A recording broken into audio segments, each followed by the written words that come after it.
Hey YouTube, it's Garrett the Spot 8 here, and just here to bring you some sad news about a band that I personally grew up with when I was 11, 12 years old back in 2006. We're talking about My Chemical Romance here, guys, and they announced via Twitter, well, Gerard from My Chemical Romance announced via Twitter on Friday evening that the band was calling it quits after a 12-year run. Now, I've listened to a lot of bands in this style of music, and none have lasted nearly as long as My Chemical Romance. I mean, to be innovators of the whole emo scene, punk, new wave music that they made, it's really a shame that they're gone, and I'm just basically here to talk to you guys about that, what they left behind, and what they meant to me, because they meant a lot. So, this album right here, first debut album, I Brought You My Bullets, You Brought Me Your Love, released in 2001, I think. Pretty sure. Not 2002, my fault. 2002's debut album right here. It's their heaviest album in my opinion. It's got some heavy songs on there.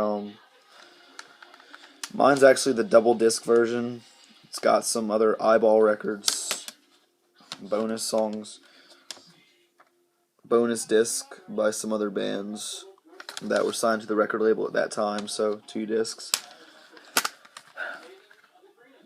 This was actually the last album I bought by them. Then you got one of my favorites, which is 3 Cheers for Sweet Revenge. I really like this album. What can I say? It's a classic. Every kid who likes rock and roll should own this album. It's great. And here's the one that really put them on the charts as far as being a mainstream band. My Chemical Romance is The Black Parade. Now, I don't care who you are, how old you are, where you come from, you have to have heard of this album, The Black Parade. It's got monumental songs on it. It went platinum multiple times. It's a masterpiece album in its own respects. Black Parade. And the final studio album that they made was Danger Days, The True Lives of the Fabulous Killjoys. It really strays away from the whole emo aspect of the death, depressingness of the My Chemical Romance that they stood for. It's kind of just their last, rock and roll music, and they made it. It's actually a concept album. They are a group of outlaws called the Killjoys, and it's basically their story told in this album.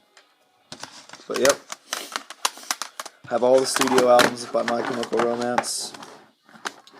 They all mean a lot to me, and now they're going to mean a lot more, because they're not going to be making any more. But yeah, it's basically the thing I'm trying to say is My Chemical Romance will be missed, and who knows if they're going to be gone forever, but we can only assume they will. And if anybody knows My Chemical Romance, and if they see this video, they need to know that they're going to be missed. I was on Facebook today, and my news feed was just full of people saying that they were so upset about this news, and some people were crying and beside themselves, surrounding themselves with your music, and it's hard to believe. I never got to see My Chemical Romance. It was like they were on my list of bands that I someday wanted to see.